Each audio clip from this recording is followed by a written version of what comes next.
RSSல நரேந்திர மோடி ஒரு உறுப்பினர் 13வது வயசில் சேர்ந்தவன். அந்த 13வது வயசிலிருந்து RSS கொள்கை, RSS உடைய கொள்கை என்ன தெரியுமா?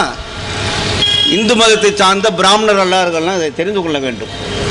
நீங்கள் எல்லாம் ஏதோ இந்து மதத்தை காப்பதற்காக பிஜேபி கட்சி நடத்துகிறான் என்று நினைக்கிறீர்கள். கிடையாது. இது பாருங்கள், அதுதான் என்னுடைய கொள்கை. Golwalkar explicitly stated views that India is an exclusive Hindu nation with no place for people of other nation. Golwalkar, like this Manusmriti, states that the Sudras are to be perpetual service of Brahmins and advocates of servitude of women.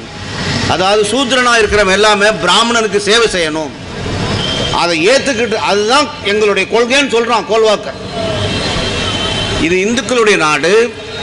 சூத்ரனா இருக்கிற அவ்வளவு பெரும் பிராமணனுக்கு சேவை செய்யணும், அதற்கு சரியாக இருந்தால்தான் இந்த நாட்டில் இருக்க வேண்டும் என்று சொல்கிறான். அப்பேற்பட்ட ஆணவக்காரன், அப்படிப்பட்ட ஆணவ பிராமணன் கோல்வாக்கர் என்பதை கோபால்சாமிக்கு தெரியுமா தெரியாதா என்பது எனக்கு தெரியாது. ஒருவேளை கோபால்சாமி எந்த நிலையில் போய் அவங்களோடு சேர்ந்தார் என்பது தெரியாது. இந்த தினம் வரைக்கும் நரேந்திர மோடி அந்த நிலையை மாற்றவில்லை. நான் இந்துக்களுக்கும் சொல்லிக் கொள்கிறேன், பிஜேபியை மேடையில் ஏற்றிவிட்டீர்கள் என்றால் நீங்கள் பிராமணர்களுக்கு அடிமை வேலை செய்ய வேண்டிய வறுமை ஒழிய நீங்கள் சுதந்திரமாக வாழ முடியாது. அபினவ் பாரத் என்று தாக்கார்க்கு புத்தகத்தில் இருக்கிறார். அபினவ் பாரத் என்று ஒரு திட்டம் வைத்திருக்கிறார்கள். அபினவ் பாரத் என்றால் என்ன தெரியுமா? 1947க்கு பிறகு இந்த நாடு சுதந்திரம் அடைந்ததற்கு பிறகு பிராமணர் அல்லாத இந்துக்கள் எல்லாம் படித்து மேலே வந்து அதிகாரிகளாக ஆகிவிட்டார்கள். பிராமணர்கள் கீழே சென்று விட்டார்கள்.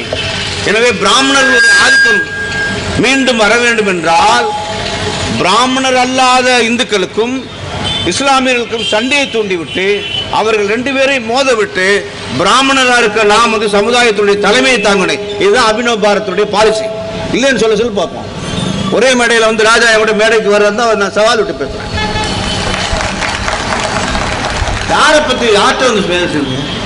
அந்த மாதிரி வாழ்க்கை இந்த பிஜேபி இந்த நாட்டை காட்டி கொடுத்தவனே. சுதந்திர போராட்டத்துக்கு இவனுக்கு சம்பந்தமே கிடையாது.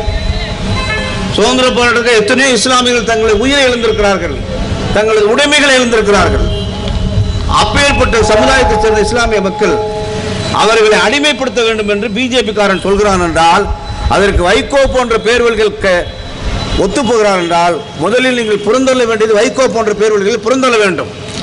யாரெல்லாம் பிஜேபி ஆதரிக்கிறானோ அவனை நீங்கள் புறந்தள்ள வேண்டும்.